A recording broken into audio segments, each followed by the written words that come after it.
Iman bizga farqi bor. Assalomu alaykum. Har doim nimadir hayotimizda ilk marotaba sodir bo'lsa, biz u narsani deyarli hayotimizning so'ngiga qadar o'sha ilk lahzalarni, ilk taassurotlarni eslab qolamiz. U narsa hayotimizda yana ko'p takrorlanishi mumkin, ammo ilk bu har doim boshqacha bo'ladi. Qahramonimiz bolaligini eslarkan bir sovuq tunni eslaydi. Quturgan bo'ronning sovug'i ich-ichimga kirib ketgandek bo'ldi. Xizmatkor uxlab yotardi. Uni uyg'otishga nima qilmadi, ko'zim qiymadi. Xonani eshigini ochdim va qishning o'sha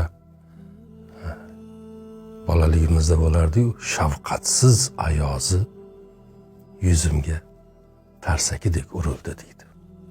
Bugungi qahramonimiz Omar Sayfiddin bolaligini eslab aytyapti. Biz uni sizga aytib beryapmiz. Deydiki, tahorat oldim va titragancha xonamga qaytdim.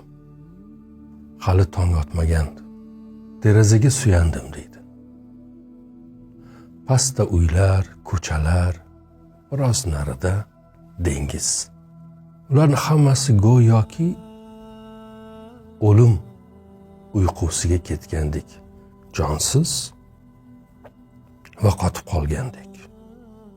Bu o'rta yoshga borgandan keyin, biroz o'tgandan keyin bunaqa narsalarni inson sezishni boshlaydi. Va o'sha ana shu sukunat ichida eski bir masjidning minorasidan deydi, yosh muazzinning ovozi yuksaldi deydi. Bu ovoz o'sha ruhimni titratib, meni 15 yil avvalgi o'sha unutilmas ilk bomdod namoziga olib ketdi deydi. 15 yil avval. O'sha paytlarda juda kichkina edim. Onam dunyoda eng ko'p sevganim va men uchun muqaddas bo'lgan o'sha aziz inson meni ilk marotaba bomdod namoziga uyg'otdi. Ana o'sha ilk namoz o'qigan kunim ham xuddi bugungidek qorli, bo'ronli qish kechalaridan biri edi. Xonamda burchakdagi yozuv stolim ustida ko'zlari yashil edi. Yashil ko'zlari bilan menga mushugim boqib turardi. O'sha tunni xonamni yoritib turgan chiroq u mushukni ko'zimga juda go'zal ko'rsatdi. Onam xuddi tushimdagidek, tushimizga onalarimiz kirib turadi-yu, tushimdagidek yonimga keldi. O'sha nozik, paxtadek yumshoq qo'llari bilan sochlarimni siladi. Har doimgidek chap qoshimning ustidan o'pdi. Dediki, qani Omarjon, tur bolam dedi. Men endi injiqlik qilyapman, axir dedim, onajon, bu hali tong-ku. Nega meni uyg'otyapsiz? Hali uyquga to'ymadim. Yo'q bolam, vaqt o'tyapti, tur dedi. Meni quchoqlab o'rnimdan turg'izdi. O'sha kichkina, ichi momiq, issiq qiladigan shippagimni kiydim va ko'zimni ishqalab onamni orqasidan nima qildim? Ergashdim. Onamni xonasiga kirganimizda xona issiqqina edi, xuddi jannatdek issiq edi deb eslaydi xotiralarni. Burchakda xuddi chordona qurib olgan mo'ysafitdek qora pech gurullab yonardi. Undan nur taralardi, undan issiqlik taralardi. Onamga yordam berib yuradigan bir qiz bor edi, ismi Parvin. U ham turgan ekan, qo'lida obdasta bilan yonimga keldi, hayron qoldim. Parvin ham turadi deb o'ylamagandim. Xirqamni yechishdi, yengimni shimarishchi hozirgidek esimda. Onam kichkinagina stulchani tagimga qo'ydi. Parvin iliq suvni quyib turdi. Men o'sha jajji qo'llarim bilan yuzimni yuvdim. Onam tepamda pichirlab turardi. Aytardi, yuzingni, endi qo'lingni, endi boshingga masx tort. Kabi agar xato qilsam to'g'rilardi. Ilk tahorat. Endi tahorat tugagach, onam bilan birga onam aytdi, men qaytardim, duolar aytib artindim. Keyin onam o'sha Iroqi joynamozni, go'zal Iroqi joynamozni yerga to'shadi. Boshiga yashil juda go'zal ro'moli bor edi, o'sha ro'molini o'radi va meni yoniga chaqirdi, kel. Men bordim. Iman, islom moliyasi asosida daromad oling. O'sha muazzam, o'sha nozik ona vujudining yonida, joynamozda men ham turdim. Biz 2 rakat sunnat o'qimoqchi edik. U qo'llarini yelkasiga ko'tarib takbir aytgach, men ham ixtiyorsiz ravishda onamga taqlid qildim. Qo'llarimni yelkamga olib bordim. Namoz tugagandan keyin menga ana o'sha shirin, yurakni eritib yuboradigan tabassumi bilan onam o'girilib qaradi. Va unutmayman va dediki, bolam, sen ayolmisan? Ayollar shunday boshlaydi namozni. Sen erkaksan. Qo'llaringni quloqlaringga olib borasan. Keyin o'sha issiq qo'llari bilan mening kichkina qo'llarimni ushlab quloqlarimgacha ko'tardi. Ana o'shanda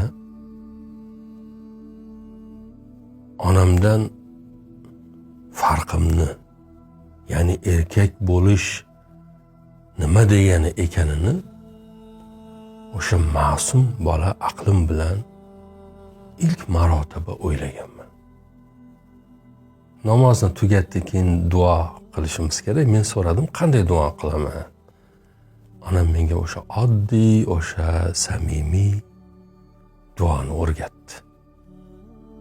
Allohim, musulmon bo'lganim uchun senga hamd aytaman degin. Vatanimni dushmanlarini parishon qilgin deb aytdi.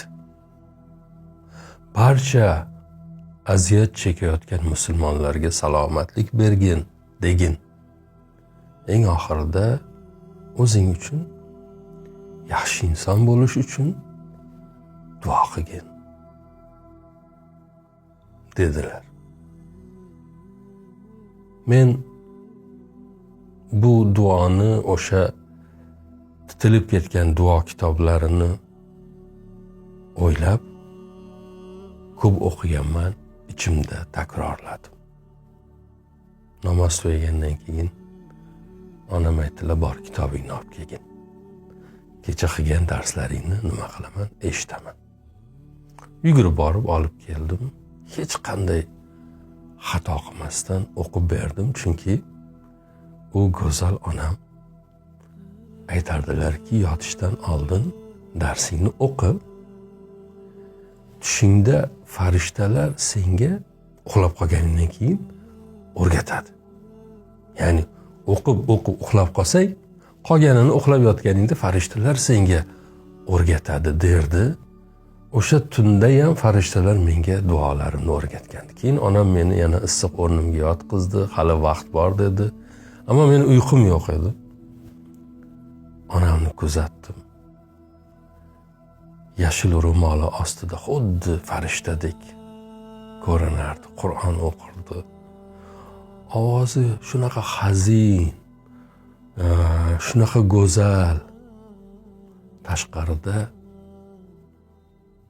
tong bilan birga onamning ovozi ham yoyilib borayotgandek tuyulardi menga. Porlab turardi u ovoz ichida onam. Lablari qimirlagani sari go'yo ko'rinmas u ovoz bir farishtani qanotidek kelib meni siypalagandek bo'lardi. Yuzimga, boyagi chap qoshimni yuqorisidan xuddi onamdek kelib bo'sa olayotgandek bo'lardi. Uni his qilib uyquga ketdim. Va hozir oradan endi qancha yillar o'tdi. O'sha soflik, o'sha iymonga to'la, sevgiga to'la tonglar. Men bu tonglarni hamma narsadan ko'p sog'inaman. Juda totsiz bir hayot bor, quvonchsiz hayotim bor, muhabbatsiz bir hayot bor. Bu narsalardan, bo'shliqlardan iborat. Ruhim hislar, ma'noli orzular bilan yashashga o'rgangandi.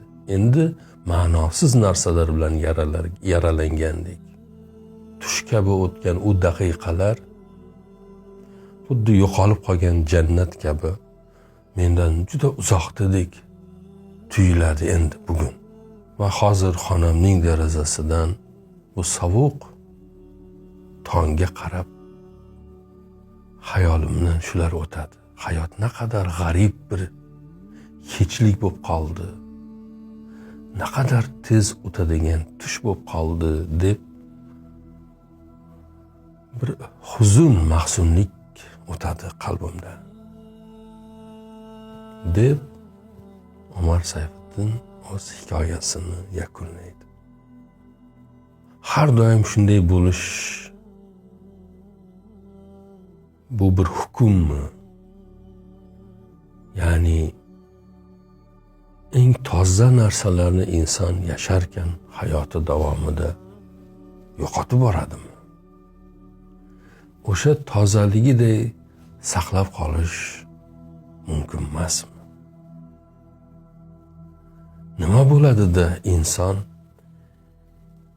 ilk marotaba joy namozga boshini qo'ygandek sajdaga borganda o'sha lahzalarda his qilgan xushuni, muhabbatni, ishqni borgan sari xiralashayotganini, uzoqlashayotganini, bo'm-bo'sh yotib turishga aylanayotganini, nahotki bu o'zgarmas qonunmi deb o'ylab qolamiz.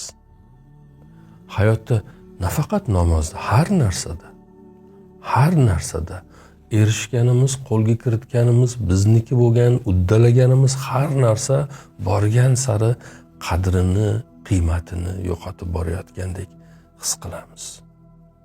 Men buni bunday qilsak o'sha shu saqlanib qoladi, bunday qilish kerak. Men buni bilmayman, lekin bilgan narsam shu. Balki shu muhabbatni ham, shu ishqni, joynamoz ustidagi xushuni, u holni, u go'zalligicha qolishi uchun ham balki yolvorib duo qilish kerakdir, istash kerakdir. Masalan, bomdodga turaman debmas, Robbim bomdodga turg'izgin. Xushu bilan namoz o'qiyman endi debmas, Allohim qalbimga xushuni qaytargin.